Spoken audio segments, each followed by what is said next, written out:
Gente, tá ok. Travou, caiu. Eu não sei se foi o Instagram, se foi a conexão.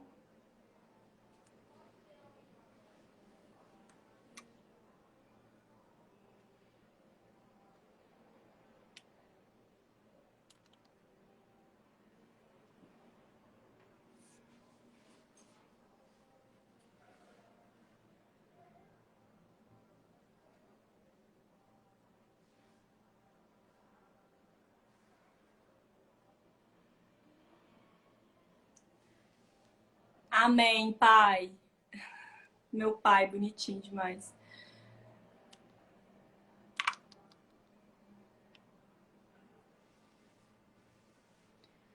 Gente, tô só esperando o pastor Rodrigo aceitar novamente aqui. Até tirei o filtro para ver se melhora a conexão, mas ele não tá conseguindo entrar. O Instagram acabou de me avisar aqui.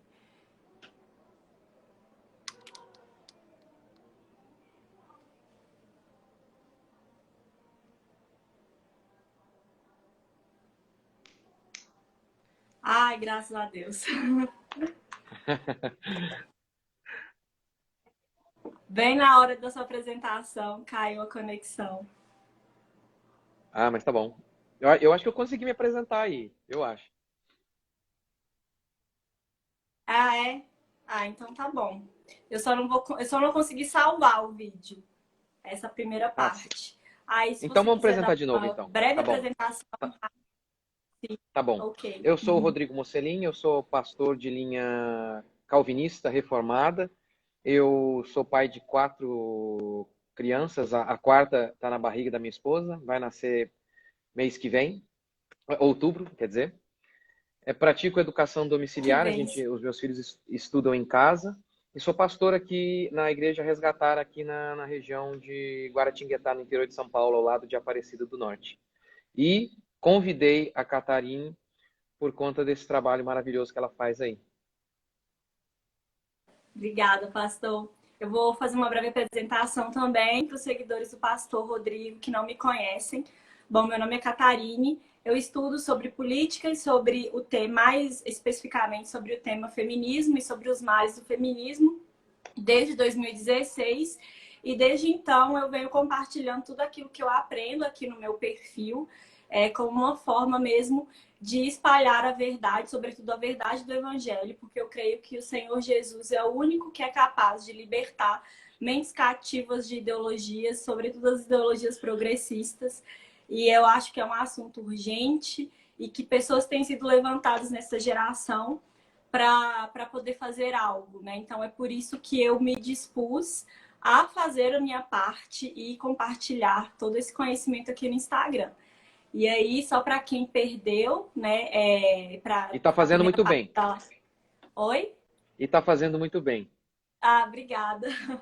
E aí, para quem perdeu a primeira parte, para ficar salvo aqui, eu convidei o pastor Rodrigo para a gente falar sobre esse tema. A gente decidiu esse tema por ser um tema que está sendo muito falado, um tema muito recorrente. Um tema também que o pessoal manda muita pergunta aqui para mim no meu perfil. Eu sempre respondo de uma forma mais simples, né? Mas como o pastor Rodrigo, ele faz um excelente trabalho e tratou deste tema recentemente no perfil dele, eu achei que seria um tema muito pertinente para trazer aqui hoje nessa live. Maravilha. Eu também acho. Esse Então, assunto é demais. eu queria começar fazendo uma introdução sobre feminismo, né? E depois eu vou elencar junto com o pastor Rodrigo sobre algumas das razões que as pessoas têm levantado para não terem filhos, né? Eu acredito que muitas mulheres e homens cristãos eles têm optado por não terem filhos, sem ao menos saber o que diz a palavra de Deus a respeito, né? Sobre isso muito por causa da influência cultural do momento, né? Sobretudo o feminismo, o movimento feminista e a sua má influência tem aí o principal objetivo a destruição da família e tem usado a mulher, né, tem usado a desculpa de emancipação e libertação, um tipo de libertação da mulher, para que possa implantar essa agenda de revolução sexual na sociedade. E por isso eles têm usado o alvo principal que eles têm tentado atingir desde então, tem sido a mulher que, infelizmente, né, tem aderido a esse discurso, tem sido enganada há tanto tempo. O homem também, né, sempre aparece homens que falam que não querem ter filhos, mas é mais forte isso quando é na mulher. Muito por causa desse discurso do movimento feminista, né? E para que a mulher alcance essa liberdade, o movimento feminista, ele prega que ela deve rejeitar a tarefa de gerar filhos, né? E, se for preciso, recorrer ao aborto e métodos contraceptivos. Esse é o modus operandi do movimento feminista. Verdade. Maravilha. É isso mesmo. Você descreveu exatamente o que é. E você disse algo, acho que é tão... resume bem o momento que a gente está vivendo.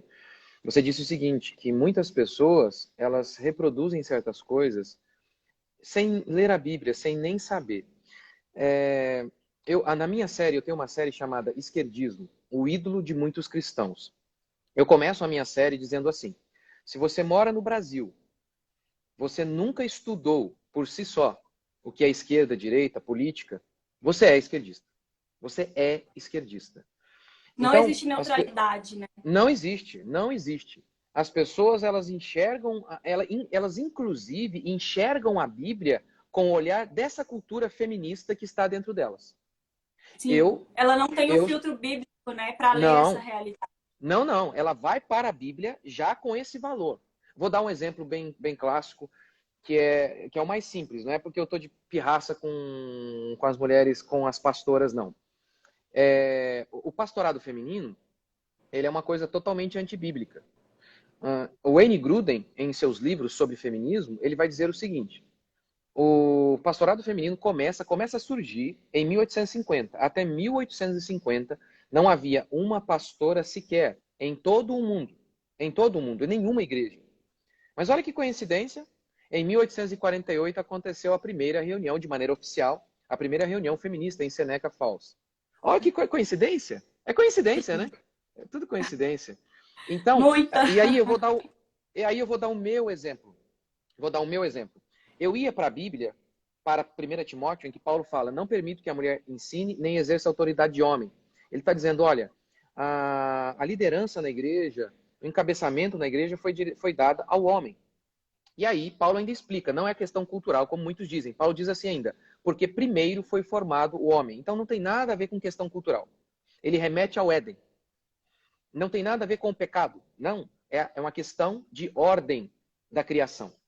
E eu lia isso, só que eu pensava, peraí, eu aprendi na minha cultura que se um homem diz, olha, há certas coisas que um homem deve fazer e há certas coisas que uma mulher deve fazer. Isso é machismo, e machismo é ruim, e tudo que é ruim não pode, porque eu sou cristão. Então eu ia para esse texto com esse filtro esquerdista na minha cabeça. E aí o que acontecia? Sim. Dava choque, porque estava claro ali o texto. Não permito que a mulher ensine.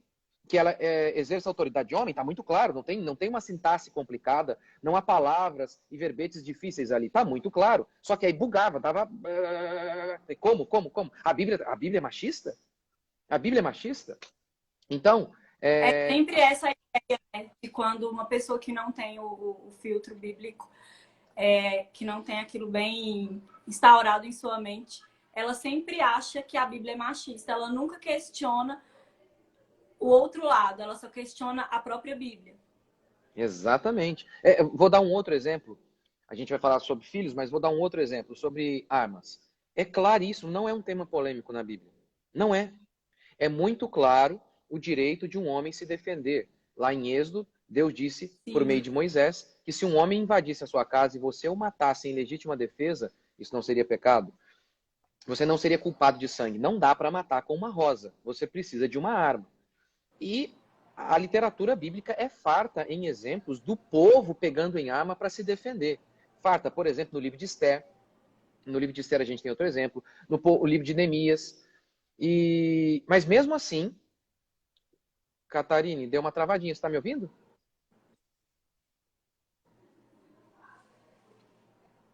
Tá me ouvindo? Deu uma travada, agora eu tô ouvindo. Mas, tá.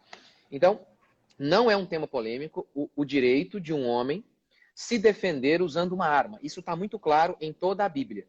Mas pastor, dominado pela minha cultura que diz armas matam, eu ia para a Bíblia com esse dogma. Armas matam, armas matam, armas matam. E eu não conseguia ler passagens claras que mostravam o povo armado se defendendo. E eu não enxergava. Não enxergava. Sim. Então esse é um exemplo de como que a cultura coloca um filtro, um véu em você, e você vai enxergar a sua Bíblia a partir dessa cultura feminista que você foi criado. Então, porque assim, e aqui no exemplo que eu dei da arma, não é uma praga apenas da esquerda, é de qualquer regime totalitário, mas como a esquerda é um regime totalitário, obviamente a pauta do desarmamento sempre é uma pauta esquerdista também.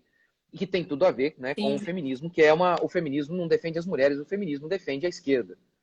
Então esse é mais um exemplo de como que eu, pastor, eu enxergava a Bíblia com essa ótica esquerdista.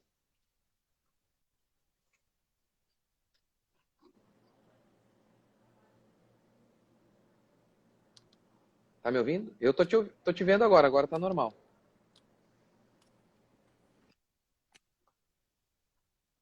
Eu também tô. Eu tô tentando desativar os comentários porque eu acho que eles estão pesando a live. Eu só não sei como Ah, tá. desativa. Deixa eu ver.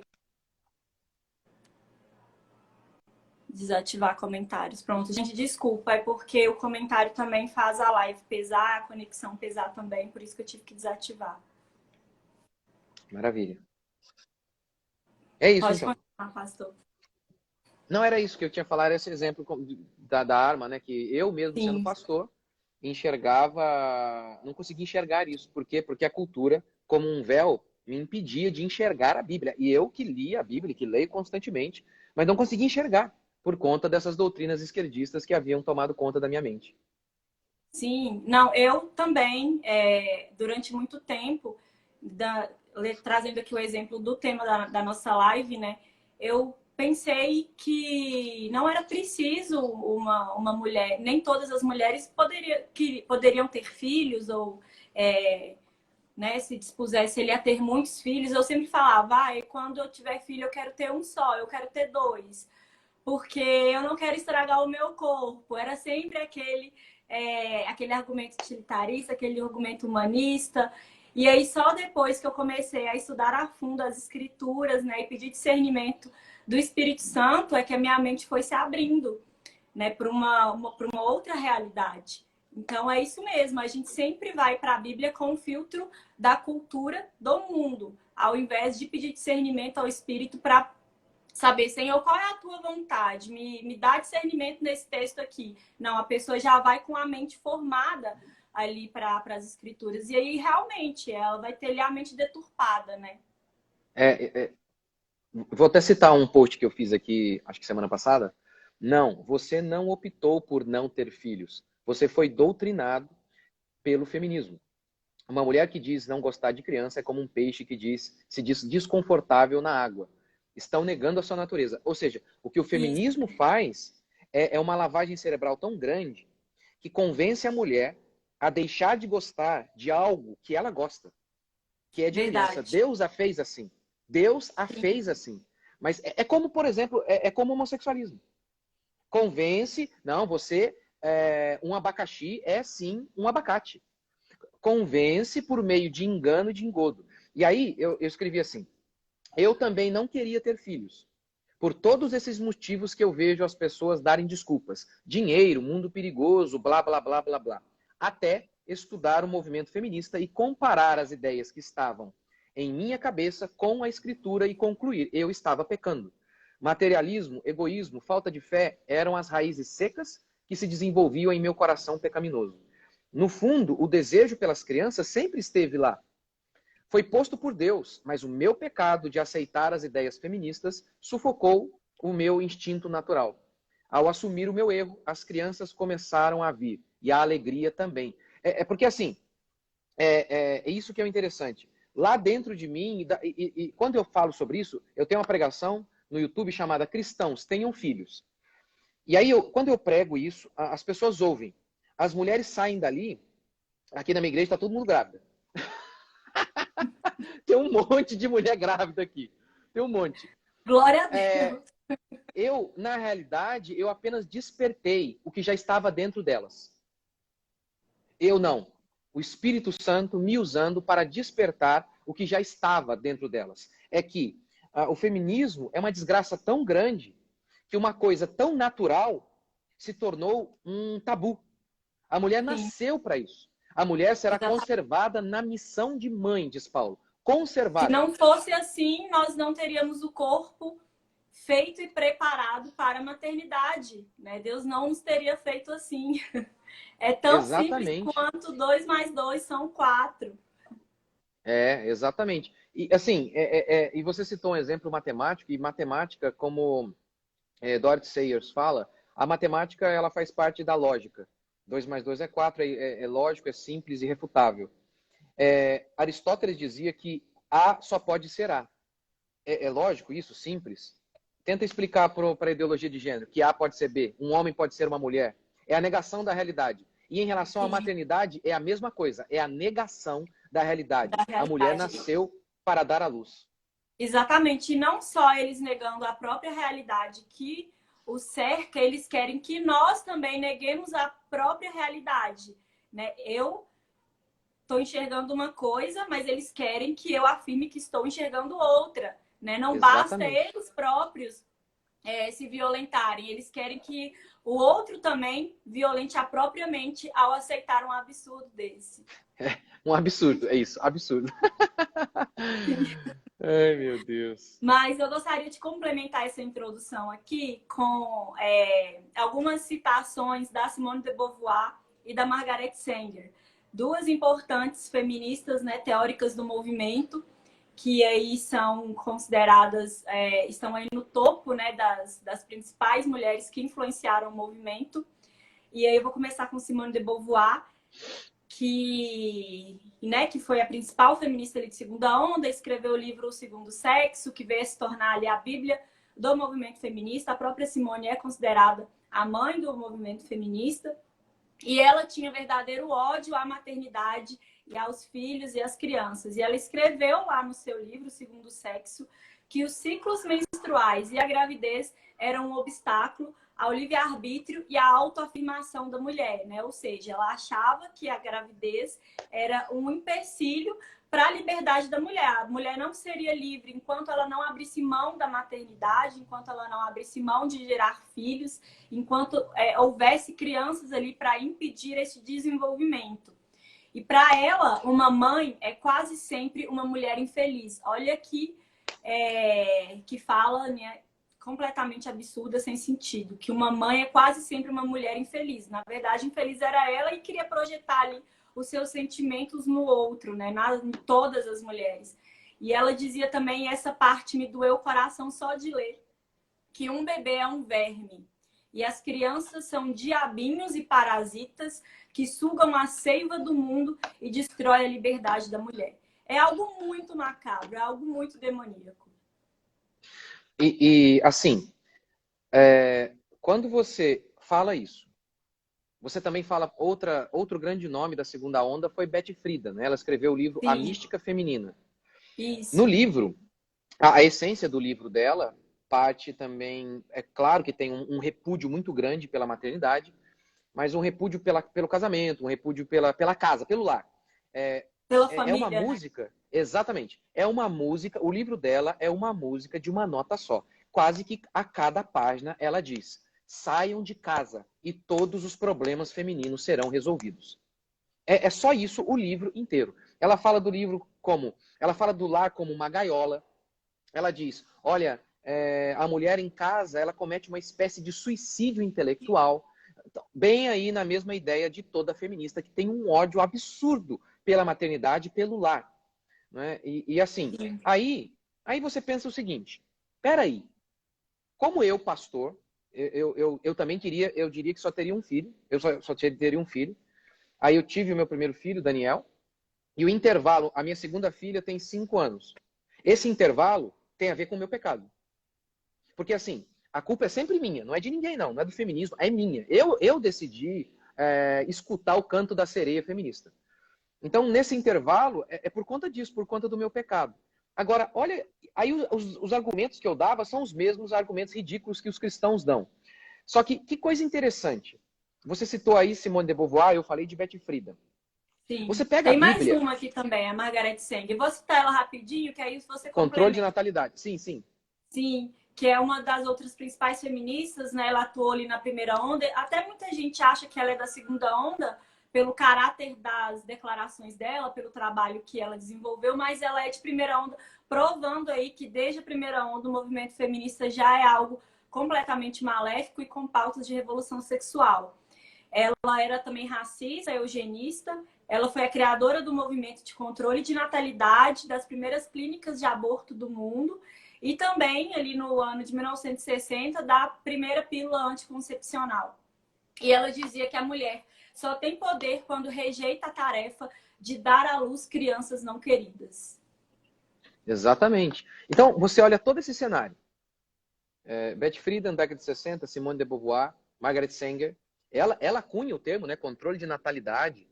Inclusive, Sim. quando ela funda a clínica dela, o juiz aprende alegando o seguinte: ninguém pode ter, isso não é o pastor, não, é o juiz, dizendo, ninguém pode ter relações sexuais achando que não vai ter que gerar criança. Sim. Isso aí, o juiz aprendeu. Então, ok. Então você pega todas essas influências e aí você pega a Bíblia. Gênesis, multipliquem.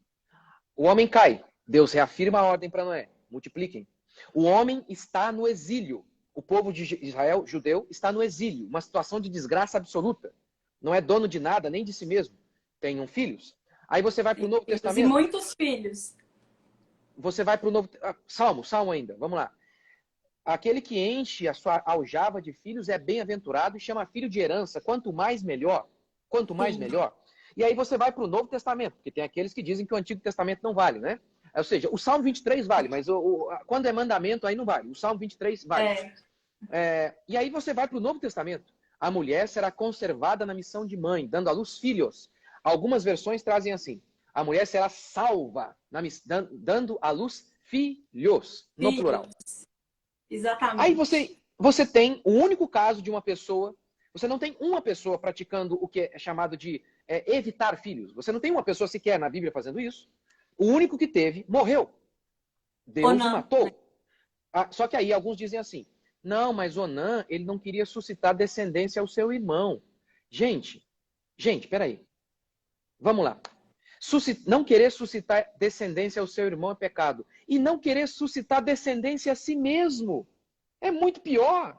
É muito pior. Então, ou seja, você não tem um exemplo de mulher querendo evitar filho. Deus, no Antigo Testamento, diz assim, que em Israel não haveria mulher estéril, porque a esterilidade era maldição. E as pílulas são o quê? É tornar a mulher estéril. Ou seja, Exatamente. aquilo que Deus chamou de maldição, as mulheres hoje cristãs estão chamando de bênção.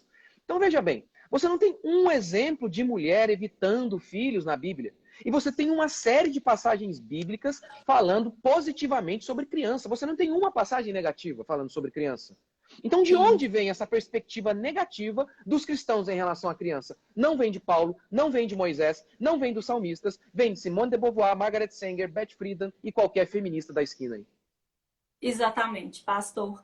E é interessante notar, né, como isso é relativamente novo na sociedade. Porque antigamente as nossas tataravós, bisavós, nossas avós, elas tinham muitos filhos, porque elas ainda não tinham sido contaminadas por essa cultura de antifilhos que existe hoje na sociedade. Né? Isso é algo relativamente novo, que vem ali a partir do advento da segunda fase da Revolução Sexual, nos anos 60, nos anos 70. Né? Depois disso é que as mulheres começaram a alegar razões, né, diversas razões para não terem filhos. Mas antes essas razões não existiam, simplesmente porque as mulheres aceitavam o papel que Deus lhes deu, que Deus nos deu, né? De gerar filhos. Elas não vinham com essas desculpinhas, né? E aí, aproveitando o gancho, eu já queria começar a enumerar essas razões para que você comentasse, né? Até porque as pessoas, né, ao utilizarem esses argumentos, elas quase nunca têm alguém para refutar essas alegações, né? E como a live vai ficar salva, eu creio que isso aqui vai servir de instrumento para poder desconstruir muitos argumentos aí das pessoas que vierem a assistir posteriormente. Enfim, a primeira razão é dificuldade em que o mundo se encontra. Né? A gente sabe que o mundo não é um lugar maravilhoso para se criar filhos, nem para cristãos, nem para incrédulos. Mas nem por isso nós devemos olhar a situação atual do mundo, até porque o mundo sempre esteve, né, passando por dificuldades. Isso não é de hoje. E aqueles que alegam, né, que usam essa desculpa de que o mundo está em dificuldade, que o pecado tem assolado o mundo, tem tornado tudo mais difícil e tudo mais, aí muitos vão testar a ideologia de gênero, vão citar uma série de coisas, né? Sobretudo os cristãos, porque os incrédulos, eles simplesmente eles não usam esses argumentos dessas pautas esquerdistas, porque é o que eles defendem. E aí Deus, ele vai lá e dá uma ordem para o seu povo no passado, que estava passando por esse mesmo, por vários problemas, né? Durante ali o exílio da Babilônia, que é em Jeremias 29, 4 a 6, mais ou menos. Aí eu queria que você comentasse mais profundamente sobre isso.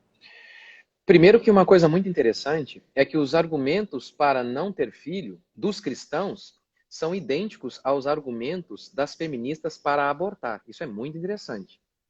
E, assim, é muito interessante que uma pessoa que esteja viva, é sempre ruim, né? É sempre, para mim, já a hipocrisia encarnada em alguém vivo sendo contra a existência de outras pessoas. Ele diz, o mundo está muito difícil hoje. Poxa, ainda bem que a sua mãe não pensou como você, hein? Senão você não viria ao mundo.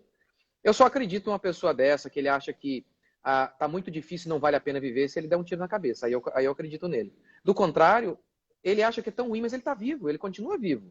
E ele continua lutando. Por que ele não quer que outros também lutem pelo direito de existir?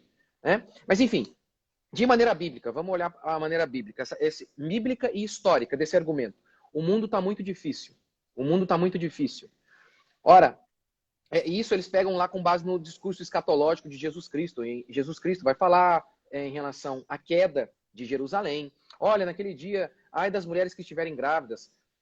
Claro, porque durante uma fuga, a mulher grávida ela terá uma dificuldade muito maior em relação à fuga. Mas especificamente, eles tiram dali o texto. Ok. Em toda a Bíblia, em toda a história humana, existir sempre foi complicadíssimo. Nós vivemos numa das épocas mais fáceis da história humana. Agora, vejamos, por exemplo, a história de Israel no Egito. Lá em Êxodo, capítulo 1, verso 13, diz assim, por isso os egípcios escravizavam os israelitas. Era uma época tão miserável que eles não eram donos nem de si mesmos. Existe uma época pior para ter filho do que nessa época. E diz o texto bíblico que Faraó afligia Israel. Mas quanto mais Faraó afligia, mais filhos eles tinham. Ou seja, quanto mais difícil a situação se tornava, mais filhos eles tinham. E justamente por conta de ter muitos filhos, é que isso colocou em risco o governo de Faraó, que ele começou a ver, peraí, o exército está ficando grande. Ou seja, é justamente na multiplicação da nossa descendência que a gente pode sair das circunstâncias difíceis em que nos encontramos. Aí, as coisas pioram. As coisas pioram. Eles estavam sendo oprimidos, eles eram escravizados, e a partir de agora, então, Faraó baixa um decreto.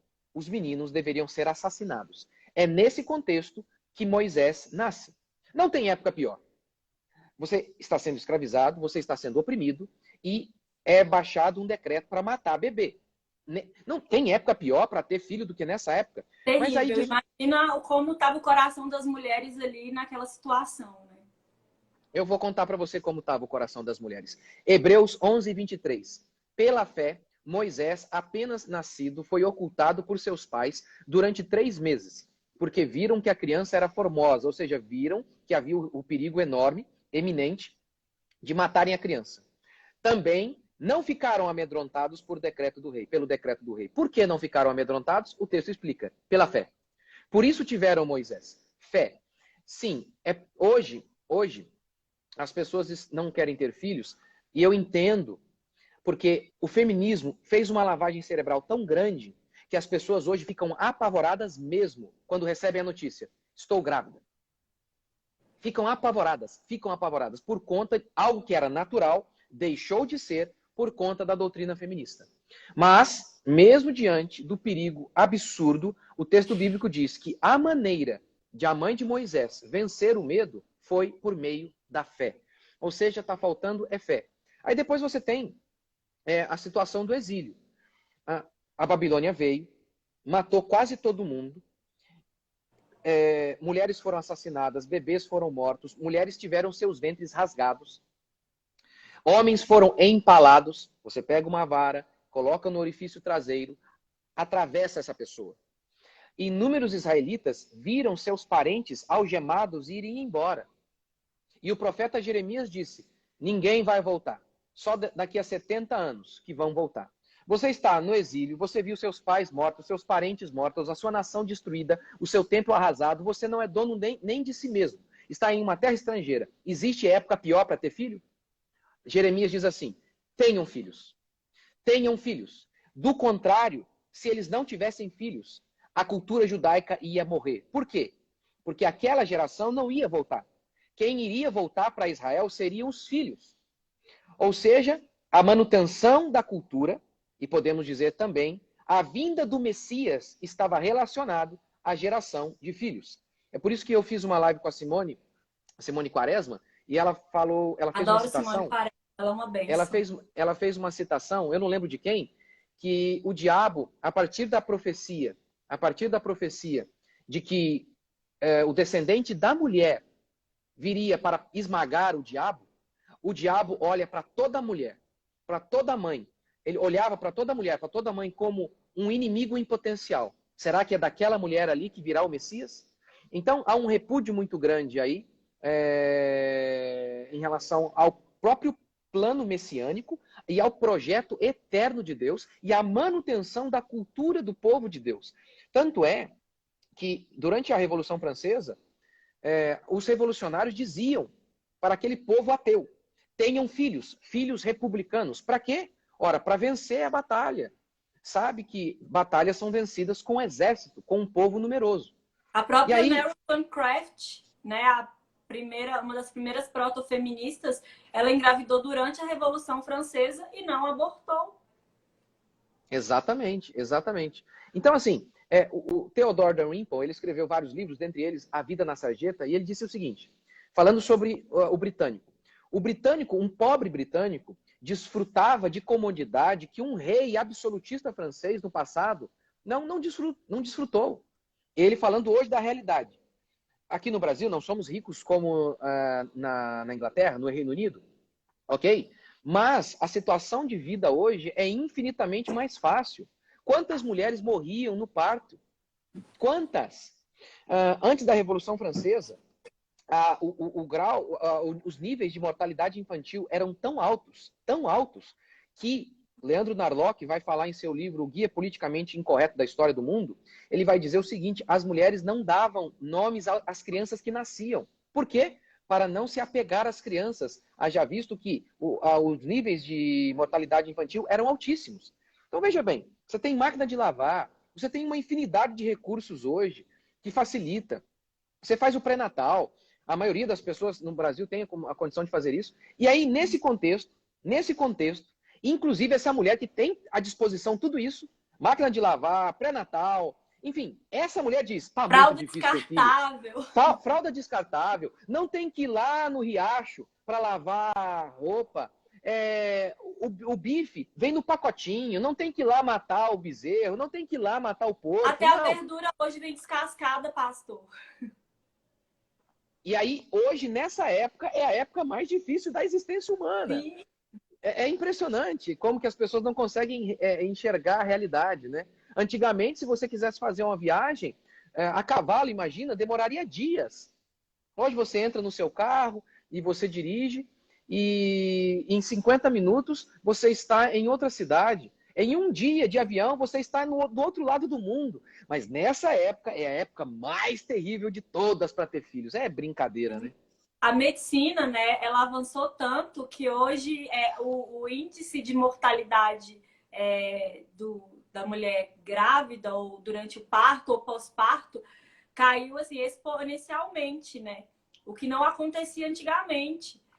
E é incrível como as desculpas sempre são as mesmas. O mundo tá difícil, a mulher sofre muito para dar à luz, a mulher ela sofre muito durante a gravidez. Não, quem sofria era a sua tataravó, era a sua bisavó. Você vive num mundo repleto de facilidades. Você tem que agradecer por ter nascido nesta época. Exatamente, exatamente. É impressionante.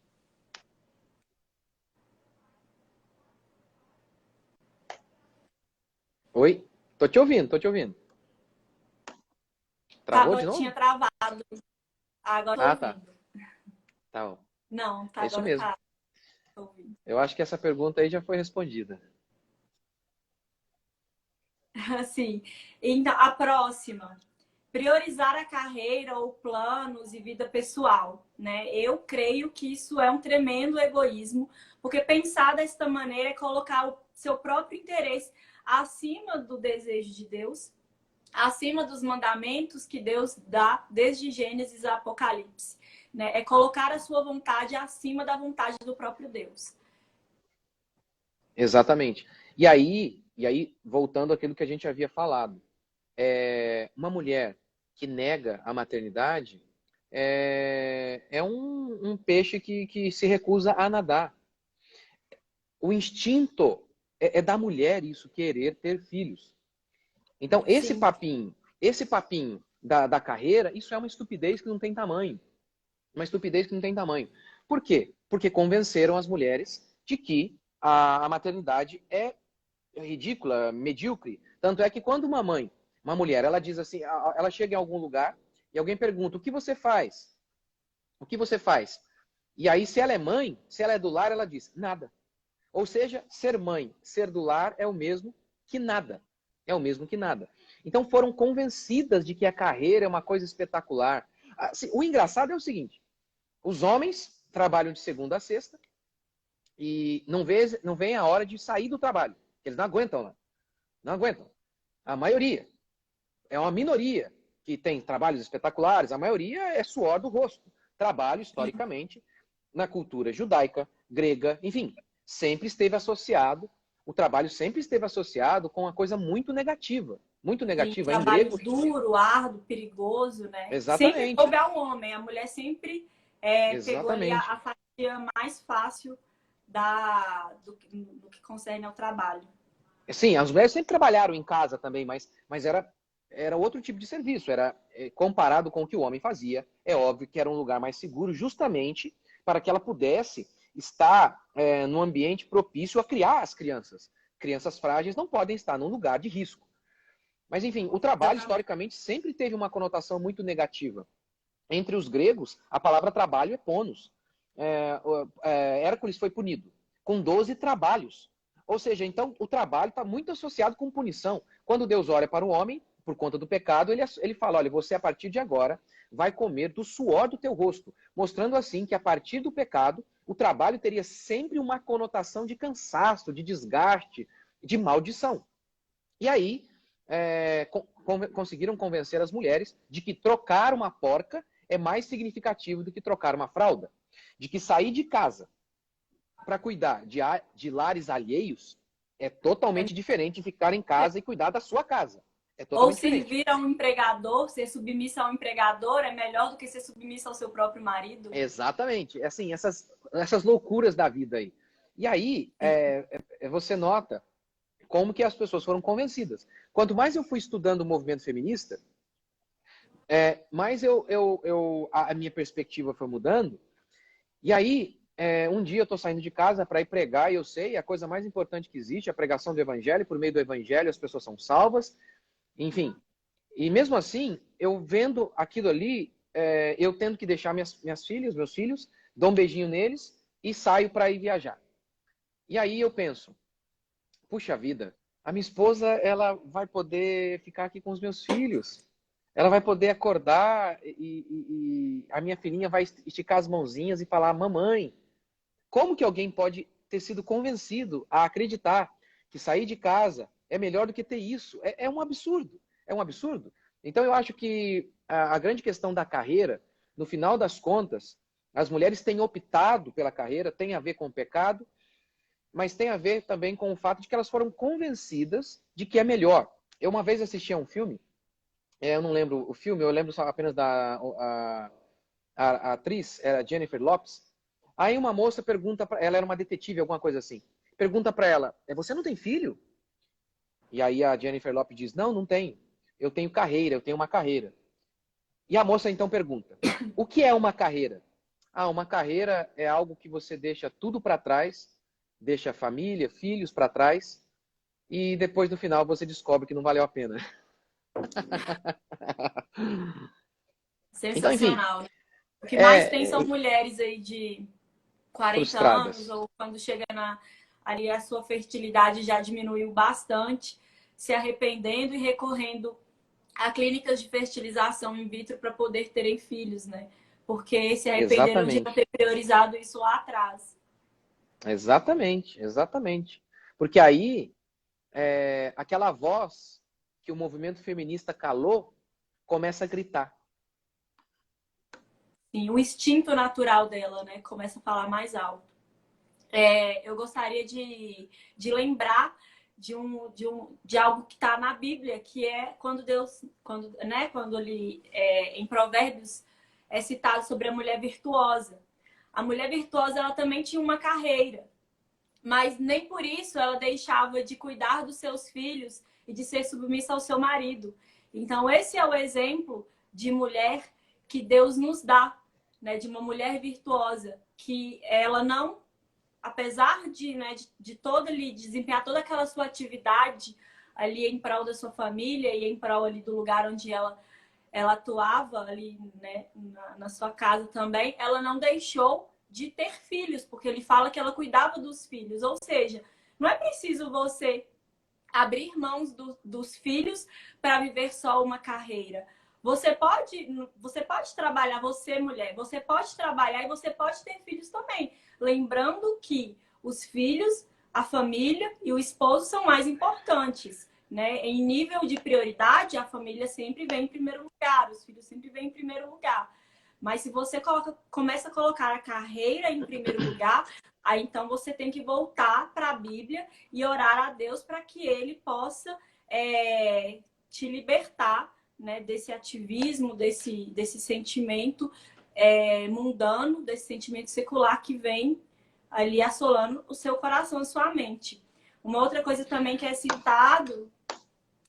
Até falando sobre isso, eu acredito o seguinte, a mulher de Provérbios 31, você nota que ela desempenhou vários tipos de serviço. Sim, Ela, diz o texto, ela fabricava roupa, ela negociava terreno, ela ia longe e trazia o pão, diz o texto bíblico, é verdade. Assim, agora, quando eu estou falando de carreira, eu estou falando mais no sentido assim, tem um artigo, esqueci, acho que está na revista Forbes, onde o autor diz o seguinte, ele nem é cristão, ele escreveu assim, faça qualquer coisa, só não case com uma mulher de carreira. Se você pode casar com mulher alta, mulher baixa, enfim, faça qualquer coisa, mas não case com a mulher de carreira. O que ele está querendo dizer com carreira? Ali ele vai definir aquela pessoa que tem o trabalho como vocação e fica longe de casa o tempo inteiro, sai às 6 horas da manhã, vai voltar às 6 horas da tarde. Então, ele fala, olha, essas mulheres tendem a não querer ter filhos, se tiverem, vão ter apenas um, não vão conseguir fazer todas as coisas, porque aquele negocinho da mulher multitarefa, a mulher pode fazer várias coisas, ela só não precisa fazer ao mesmo tempo. Ao sim, mesmo tempo. Porque uma criança demanda tempo. Eu tenho 3. exatamente. Aí, por exemplo, a minha filha, a minha segunda e a minha terceira filha, elas tiveram muita cólica. Muita cólica. Muita, muita, muita cólica. E aí, como em casa a gente tem as nossas funções, cada um segue a sua função, desempenha a sua função, Havia noites em que a minha filhinha ficava a noite toda com cólica e não havia remédio que parasse, a não ser ficar no colo ali. E eu, obviamente, eu ajudava, ficava um pouco, mas muitas pessoas perguntavam para mim, pastor, mas você não fica um pouco? Eu falei, não, a minha esposa fica a maior parte do tempo. Para eu poder acordar às 5 horas da manhã, estar bem disposto para sustentar a nossa casa, para trabalhar bem disposto. E ela fica de noite, e aí se ela precisar dormir à tarde, ou durante o dia, ela dá uma dormidinha durante o dia. Agora, você imagina uma mulher que ficou a noite inteira com a criança acordada, com a noite inteira acordada com a criança. Aí essa mulher vai para o trabalho. É óbvio, ela não vai fazer nada direito, nem o trabalho, nem a criação dos filhos dela. Então, Verdade. a mulher historicamente, a mulher trabalhou. Só as mulheres Sim, ricas que não trabalharam. Porque sempre exatamente. teve, em casa, sempre teve serviço. Mas eram serviços que a mulher estava ali ao lado dos seus filhos. Agora, o que aconteceu com o advento do feminismo é que as mulheres deixaram o lar e entregaram as crianças nas mãos da titia, da vovó, da creche. E Verdade. abriram mão da maternidade. Então, assim, a mulher, ela pode trabalhar? Depende. Depende. Há serviços como a mulher de Provérbios 31, em que ela fazia, ela estava com o filho dela. Por exemplo, negociar um terreno. Você pode negociar um terreno e levar o seu filho? Agora, um serviço em que você sai 6 horas da manhã, volta às 6 horas da tarde, chega quebrado em casa, a semana inteira você ficou longe do seu filho. Aí à noite, você vai estar super cansada. E a mulher é mais fraca fisicamente, fica muito mais cansada. É claro que ela não vai educar corretamente. Então, é isso que Verdade. a Suzane Venker, ela fala isso sobre feminismo, ela fala sobre isso. Como que as mulheres foram enganadas de que elas vão poder conseguir fazer todas as coisas. Não vão. Não vão. Elas podem fazer. Ela inclusive, né? Ela conta a história dela, acho que da avó dela, parente dela, não lembro, que foi muito engajada politicamente. Mas primeiro, ela criou seus filhos, educou seus filhos, aí então seus filhos já estavam grandes, e aí ela teve uma participação política muito intensa. Mas, ou seja, como ela diz, as mulheres não precisam fazer todas as coisas ao mesmo tempo. Por isso as mulheres estão frustradas. As mulheres que saem e têm uma carreira, elas ficam culpadas e se sentem muito culpadas. E culpadas em todos os sentidos, porque sabem que não estão conseguindo fazer todas as coisas de maneira completa, porque não dá mesmo, não dá. Sim, a própria Margaret Sanger, ela teve, eu acho que 3 filhos e um desses 3 filhos dela era uma menina, acho que era a mais novinha, né, a caçula, e ela era muito doente, essa filha da Margaret Sanger. Eu não lembro exatamente qual era a doença que ela sofria, mas o que acontece? Ela priorizou ali a luta política dela por, né, em divulgar ali o seu movimento de campanha de controle de natalidade, de advogar pelo aborto, revolução sexual e tal. E com isso ela deixava a filha dela doente com o pai e com outras pessoas. E aí teve um momento que a filha dela piorou bastante, tava ali praticamente de cama à beira da morte, e mesmo assim ela largou a filha dela doente à beira da morte para ir viajar por outros países para poder divulgar ali a sua campanha de controle de natalidade. E aí, né, tragicamente, o que aconteceu? A filha dela veio a falecer e ela não estava presente ali. A Margaret Sanger, ela ficou tão desolada com isso que ela passou a recorrer a práticas ocultistas para poder ver se isso a consolava, porque ela ficou assim completamente desolada. Ela viveu a sua vida inteira até a sua morte com remorso por ter deixado a sua filha morrer ali, né, por causa da sua negligência, né, recorrendo, né, como eu disse, até mesmo a práticas ocultistas para ver se a filha dela aparecia nele algum tipo de ritual, sei lá, né, até mesmo uma feminista ali, ela sentiu o peso de ter abandonado a sua filha. A Suzane Venker, no seu livro O Outro Lado do Feminismo, ela cita uma revista americana que o nome da revista era Mulheres Trabalhadoras. E aí ela diz o seguinte, os títulos dos artigos eram quase sempre assim.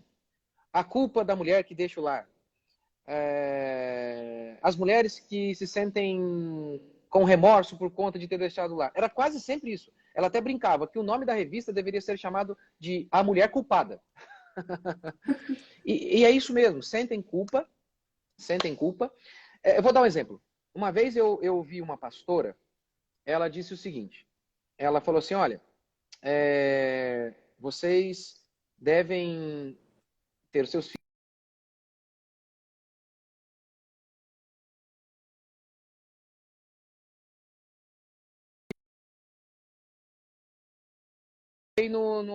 entrei. Tá me ouvindo, Catarine? Tá me ouvindo? Sim, apareceu uma ligação aqui, mas eu recusei. Enfim, aí a pastora, ela disse isso, olha, você pode ter a sua carreira, mas você não deve negligenciar os seus filhos. E aí essa pastora mesmo se apresentava como, em primeiro lugar, como mãe. Aí eu entrei no perfil, no site dela, no Instagram dela, a agenda dela lotada, viajando a semana toda. E com filhos pequenos.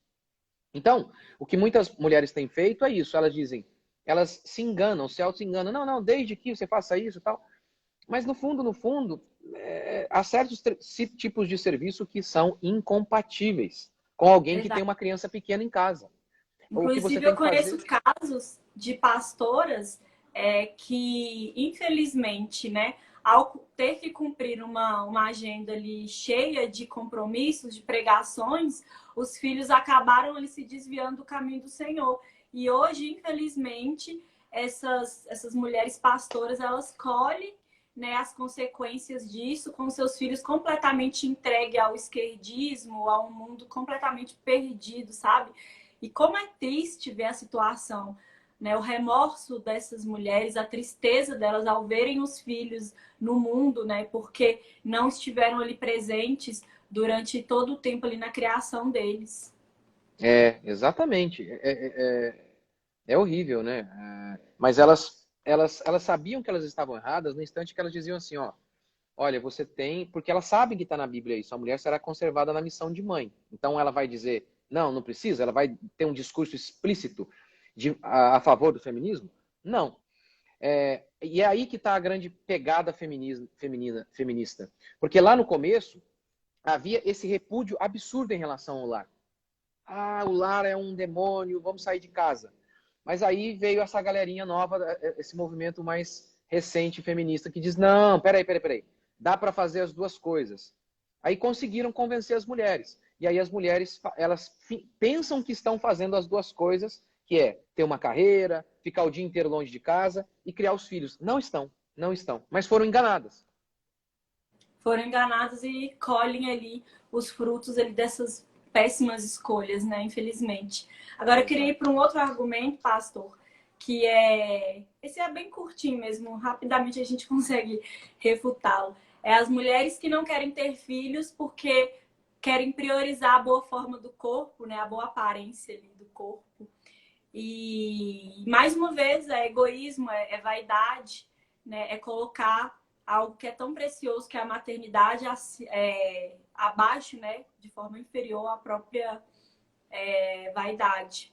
A Ana Campanholo, a deputada Ana Campanholo, que a maioria de vocês conhece, ela recentemente falou em uns stories dela algo que eu achei extremamente interessante e verdadeiro, que foi o seguinte: que mesmo que os filhos estragassem o corpo da mulher, eles são muito mais valiosos do que um corpo bonito.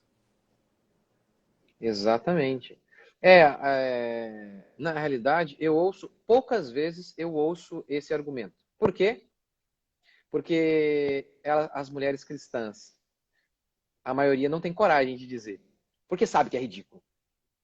Sim, Poucas vezes eu ouço isso. Mas eu sei que muitas vezes esse é o motivo. Mas elas sim, não têm coragem de dizer. verdade, porque tem medo de serem julgadas, né? Eu, como uma mulher cristã, eu fui católica durante 20 anos da minha vida. Me converti ao protestantismo há mais ou menos uns 10 anos. E mesmo após me converter, eu usava esse argumento e falava que eu não queria ter filhos e se tivesse seria no máximo um ou dois, para que o meu corpo ele não viesse a ser prejudicado. E eu falava assim, sem medo de julgamento. E hoje eu vejo, nossa, que vergonha que eu passei, né? Eu coloquei a minha vaidade acima de algo que é muito superior, que é gerar filhos, né? Hoje eu sinto vergonha, mas na época eu não tinha não, porque eu não tinha tanto discernimento assim. Mas graças a Deus hoje o Senhor me deu discernimento e em nome de Jesus eu terei quantos filhos o Senhor quiser que eu tenha. E tem outra coisa. E tem outra coisa. Muitos maridos têm essa preocupação. Muitos maridos não querem que as mulheres tenham mais Realmente. filhos. Eles não querem. Ah, você. Porque, por exemplo, a mulher, quando tem filho, ela tem que engordar. A gente vê de vez em quando a artista aí que ficou super magra, que não engordou nada. Isso não é saudável. A mulher precisa engordar, claro, não demais, mas ela precisa, porque a gordura é energia para a criança. É o que declara o pediatra José Martins. A mulher precisa ganhar, sim, uma quantidade específica de gordura, porque é energia para a criança. Então, aquela artista que todo mundo idolatra, que ela ficou super magra, que logo em seguida ao parto, ela já estava super magra, aquilo ali é ridículo. Aquilo ali é um absurdo. Então, é claro que a mulher ela precisa abrir mão de algo para ganhar outro. Essa é a lei da vida. Neste mundo caído, é assim que funciona. Para alguém sobreviver, para alguém viver, alguém tem que morrer. Jesus disse, aquele que perder a vida é que vai encontrá-la. A maternidade é isso, é renúncia. Renúncia da beleza. Exatamente. Uma outra questão também, que é a questão de saúde, de infertilidade, né? Quando o casal não pode ter filho, né? Por uma questão mesmo ali de saúde. Mas eu creio que em casos assim sempre há possibilidade de adoção. Também acho. Também acho que é o melhor, o único caminho. O único caminho. O Né? único. Muitas pessoas dizem que não tem vocação para adoção, para serem pais adotivos, mas aí ao mesmo tempo que elas falam que não tem vocação para adoção, elas vão lá e adotam vários animais e substituem os filhos por animais. Exato. Exatamente, eu acho que o caminho seria a adoção, com certeza.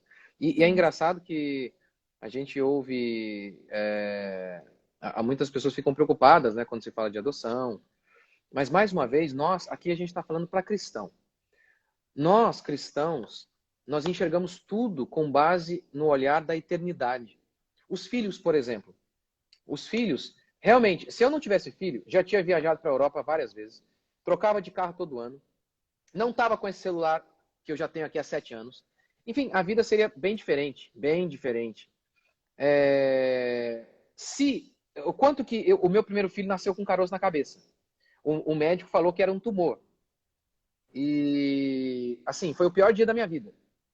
Porque o médico falou, o neurocirurgião disse que ele teria que operar o meu filho. Então, assim, foi o pior dia da minha vida até aquele momento. Só que o pessoal aqui da minha igreja, eles dizem o seguinte, que eu sou outra pessoa depois do dia que o meu filho nasceu. Porque todo aquele sofrimento, me trouxe um quebrantamento absurdo.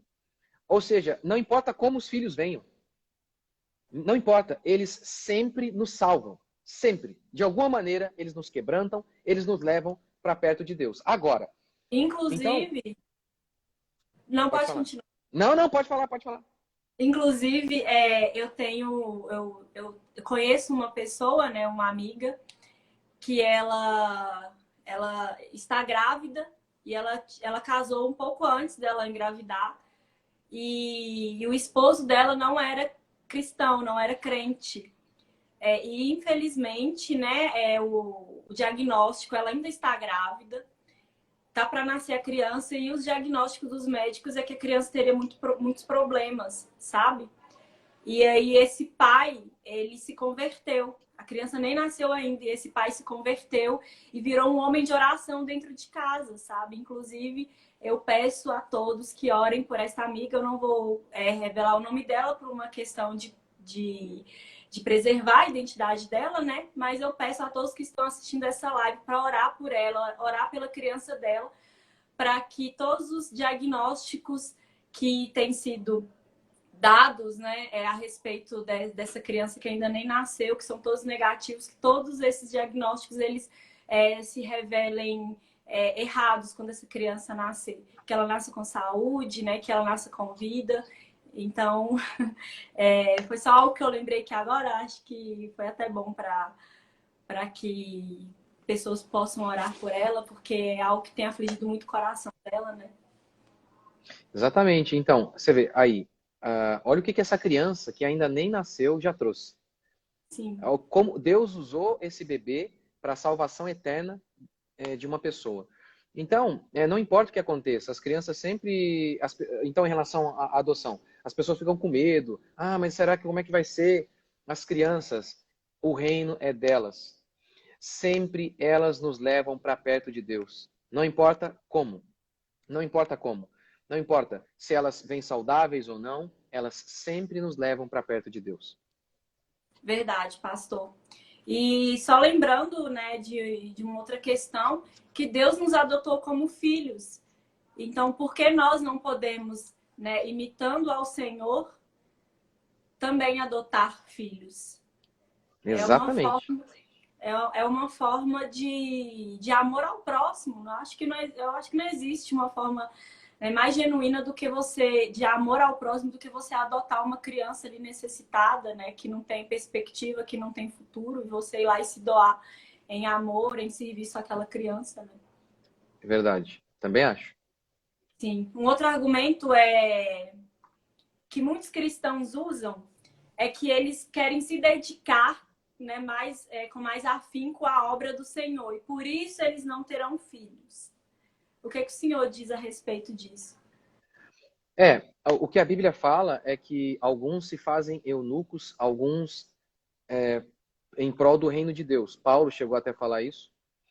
Se você é casado, você não tem essa opção. Os Exato. solteiros têm. Os solteiros têm. Algumas pessoas foram chamadas a uma vida de celibato. Quem é casado não tem essa opção. Não pode pensar que vai. É o mesmo espírito da revolução sexual. O sexo apenas como entretenimento. A fé Exato. cristã, nós não acreditamos que o sexo é apenas para a procriação. Ele também é para prazer. Ele também é. Mas ele não é apenas para prazer. Não pode ser. Isso é pecado. Isso é pecado.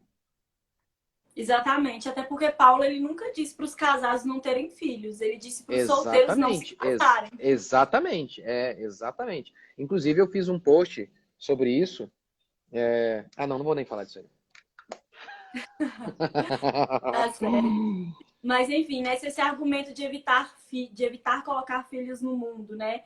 Para não sofrerem por causa da angustiosa situação presente, ele fosse válido, os judeus e os cristãos já teriam sido extintos. Porque os judeus e Exatamente. os cristãos, eles sempre sofreram perseguição. Não houve Sempre. um momento no mundo em que não Exa foi difícil, em que eles não sofreram exatamente. perseguição, né? Exatamente. Casado ou Não, solteiro. não. E outra coisa, acho que a gente, nem sei se a gente vai abordar, que é a questão da dificuldade financeira, né? Sim, É... é o próximo argumento, inclusive. Ah, então. O engraçado é o seguinte, primeiro, sobre a questão financeira. Não vou ter filho por conta da questão da pobreza. Esse argumento era o argumento de Margaret Sanger. Ela não queria pobre do mundo. Né? Assim, Exatamente. primeiro que é o seguinte, mais uma vez a extinção do nosso povo, porque o nosso povo cristão, em sua maioria, sempre foi pobre. Em sua maioria. Sempre foi. Paulo vai falar sobre o povo de Deus. Os eleitos são aqueles que não são. O historiador Justo Gonzalez vai dizer, no início da história da igreja, a maioria da igreja era formada por gente pobre. E, na maioria das vezes, em toda a história, é essa a realidade. Os cristãos, em sua maioria, são pobres. São formados por gente pobre, claro, prosperam, mas enfim. Eu, por exemplo, o meu pai, ele chegou a dormir, ele morava na favela da Rocinha. A minha mãe, ela é a quinta, quarta, alguma coisa assim, de uma família de 9. Ora, se os meus pais, os meus avós pensassem nisso, que não valeria a pena ter filho, eu não estaria aqui. Meu pai dormiu num Fusca. Meu pai não tinha nem lugar para dormir, ele dormiu num Fusca. Então, se os meus pais fossem pensar dessa maneira, eu não estaria aqui. Uma quantidade imensa de pessoas que estão hoje defendendo esse absurdo não estariam aqui. Já começa por aí. Agora, quem começa com esse papinho que o melhor não seria ter filho por conta da questão financeira, é lá Malthus, um cientista político, Sim. ele De ao onde ver... surge a teoria neomalthusiana, né? Exatamente. Ele vê que, por conta da Revolução Industrial, havia uma oferta muito grande de comida. tecnologia se desenvolvendo, enfim. Começou a nascer gente, as crianças pararam de morrer. E houve uma explosão demográfica. Então, o que o Malthus previu? Olha, gente, vai faltar comida, não vai dar certo, não vai dar certo. E ele foi provado que ele estava completamente errado. Pelo contrário, houve uma oferta maior de alimentos no mundo. E porque um homem, ele tem uma boca, mas ele tem duas mãos. A maior riqueza da Terra é o ser humano. Mais mentes criativas, pensando, desenvolvendo novas tecnologias. Por isso que Deus é que está certo. Mais gente no mundo, melhor. Verdade. E é engraçado. Inclusive, uma Pode família falar. que tem muitos filhos prospera muito mais rápido do que um casal sem filhos, né? Porque ele tem incentivo ali para ele prosperar, para ele trabalhar, porque ele tem boca para poder alimentar. Agora, um solteiro que não tem, né, usando a expressão, não tem um pinto para dar água, qual o incentivo que ele vai ter para prosperar e ficar rico? Exatamente. E tem outro elemento. O elemento é que, hoje não, mas, quer dizer, antigamente o trabalho era visto como uma coisa positiva. E aí a esquerda não gosta de trabalhar, eles proíbem as crianças de trabalhar. Então, antigamente, o menininho com 12 anos já era considerado um homem. Ele trabalhava, ele trazia rendimento para casa. Então, quanto mais filho, era mais criança ajudando na lavoura, era mais criança ajudando em casa. Mas hoje, Verdade. as pessoas veem de maneira errada. Mas, enfim, e tem esse papinho da pobreza, o papinho de que tem muita gente no mundo. Olha um dado interessante. No Brasil, só 0,2% do território brasileiro é ocupado por cidades e infraestrutura. Se toda a população mundial fosse para o estado do Amazonas, a densidade populacional seria equivalente à cidade de Curitiba. Ou seja, tem muito espaço ainda no mundo. No Congo há 29 pessoas por quilômetro quadrado e a renda per capita lá é de $648. Ou seja, tem espaço de montão lá. E a miséria é absurda. 29 pessoas por quilômetro quadrado e a renda per capita é $648. Agora, Hong Kong, há 2.510 pessoas por quilômetro quadrado. É infinitamente maior do que no Congo. E a renda per capita é $52 mil. Ou seja, tem muito mais gente morando num espaço bem pequeno e há muito mais riqueza, mostrando que o problema não são as crianças. O problema não é o excesso de gente. O problema são políticas esquerdistas, socialistas. O problema é a ira de Deus sobre um povo que não quer buscar o Senhor. O problema é a preguiça. O problema não é a criança. O problema da pobreza não é a criança, não. O problema da pobreza é a preguiça, políticas corruptas, governos malignos. Exatamente. Exatamente. E tem uma outra questão também, né? As pessoas que elas começam a alegar que, porque criança custa caro, eu não tenho tantas condições assim de criar o meu filho. Olha, se você for dar um iPhone para o seu filho de 3, 4 anos de idade e tratar ele como um pequeno rei, realmente, aí a criança vai custar muito caro, né? Encher ela de videogames. Mas se você criar uma criança como deve ser criada, né? Com simplicidade, sem grandes luxos, né? Sem tudo aquilo que hoje uma criança pós-moderna tem, você vai conseguir criar uma criança perfeitamente bem. Porque os nossos pais, os nossos avós, eles conseguiram nos criar com o pouco que tinham. Né? O problema é querer dar uma vida de rei para uma criança que nem entende nada. Porque a criança quer um brinquedo, vai lá e compra o brinquedo. Porque a criança esperneia no supermercado querendo tal coisa, vai lá e compra. A questão de não saber dizer não para a criança hoje é que vai tornar ali a criação dela mais cara do que seria se esse pai impusesse limites, né, na criação dessa criança.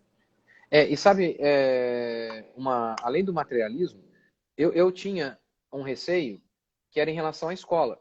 Lutero disse, não envie crianças a escolas em que as escrituras não reinam. E eu tinha muito claro isso para mim, que não tinha condição. Eu só poderia colocar meu filho no colégio cristão. Fora isso, não havia opção. Só que, e aí não fechava a conta, porque eu não tinha condição. E aí veio, graças a Deus, a solução para mim, que acredito que veio direto de Deus, que era do homeschooling. Eu não ligava para se o meu filho teria carrinho ou não, Mas a questão da educação eu sabia que era fundamental para ele. Eu sei que há muitos pais que não são materialistas. Eles estão realmente pensando na questão da educação. E colégios cristãos são caros, são muito caros. E uma boa parte da população cristã brasileira não tem condição. Para mim, o homeschooling foi assim uma solução que me incentivou demais a ter mais filhos. E aí, por isso que eu tenho um curso chamado Homeschooling ao Alcance de Todos, que vai ser lançado daqui uns 2 meses.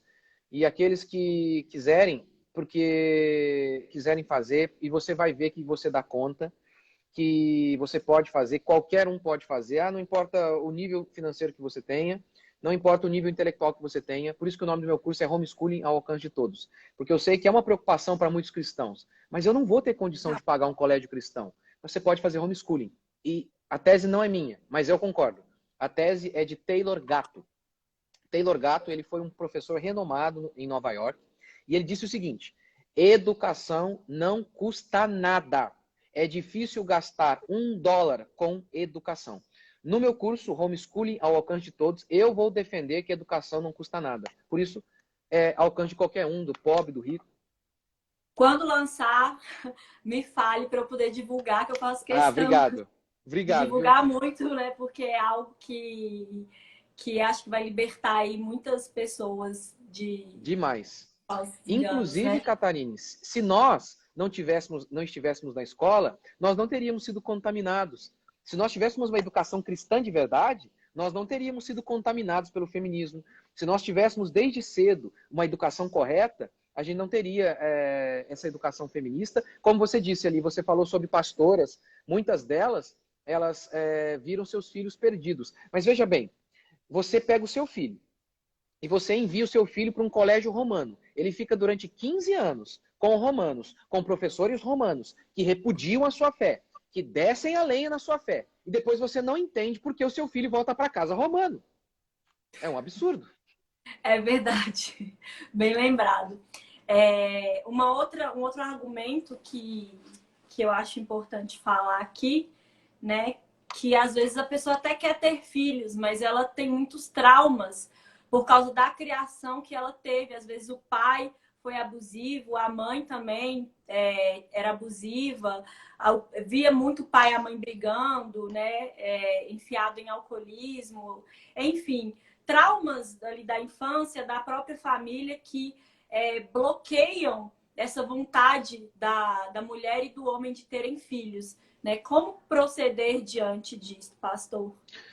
Eu tive um trauma, não nesse sentido, mas eu tive com o fato do meu filho ter nascido com um caroço na cabeça. E aí eu falava, não, aí imagina, vou nascer outro filho, imagina, é o mesmo sofrimento, foi horrível e tal. E eu venci isso simplesmente dizendo não. E era um trauma, mas eu lidei falando, olha, é a vontade de Deus. Se é a vontade de Deus, é o melhor. E o que o Senhor fizer, ele vai fazer e vai ser para o meu bem, porque Ele nos ama, nós somos o povo de Deus. Eu sei, apesar de os sofrimentos serem sofrimentos distintos, mas os traumas ficam ali, o medo, a insegurança, né? E eu acredito que a maneira é por meio do Evangelho de Cristo Jesus, tendo percepção do amor de Deus por nós, da confiança de que Ele é soberano, Ele controla todas as coisas, Ele está no controle das nossas vidas, e de maneira que na vida do cristão não existe coisa ruim, porque tudo coopera para o nosso bem, até aquilo que a gente chama de coisa ruim. Então o cristão, ele não precisa temer a ninguém. O cristão, ele só tem que temer a Cristo, mais a ninguém. A maneira então de vencer esses traumas é em Cristo, é por meio da fé em Amém. Cristo, a crença de que Ele é soberano, de que Ele nos ama, de que Ele tem o melhor para nós, de que não importa o que aconteça, Ele vai sempre reverter para o nosso bem. Quem podia imaginar que a cruz, um lugar de maldição, seria um lugar de bênção? Então, Jesus Cristo, ele faz qualquer milagre. Mas o maior milagre, um dos maiores milagres que Jesus faz é de transformar água em vinho e de transformar sofrimento em algo que glorifique o nome dele. Transformar cruz em lugar de vida, um lugar de humilhação em lugar de glória. Então, nós cristãos temos que ter a certeza, tudo coopera para o nosso bem. Amém. Glória a Deus. Então, acho que a gente pode encerrar, né? Eu queria só complementar aqui dizendo que a maneira que o Filho de Deus veio ao mundo foi através de uma mulher que disse sim à maternidade, né? Foi a única Com um risco maneira... enorme, né? Sim, se Maria tivesse dito não, né, ali ao anjo Gabriel, ou possivelmente, né, não que não Deus não escolheria uma outra mulher, né, para gerar o filho dele, mas foi através de uma mulher que quis ter filhos, é que o Salvador chegou até nós, e não de uma mulher que não quis ter filhos. E aí, lembrando que ter filhos é algo que faz parte da natureza divina, porque muito antes da criação do mundo, né, Deus, Jesus e o Espírito Santo eram um, e Deus gerou Cristo, né, o seu Filho, para que no futuro pudesse nos salvar. E a Bíblia nos convida a sermos imitadores de Deus. Então, vamos imitar a Deus na questão de gerar filhos, assim como ele nos gerou como filhos adotivos também. Amém. Amém. Amém. Não precisa nem acrescentar. Perfeito. Pastor, eu gostaria de agradecer, Eu que primeiramente pelo agradeço. convite, porque foi você que me convidou e eu É, fiquei muito honrada eu e que grata agradeço por isso. você ter aceitado.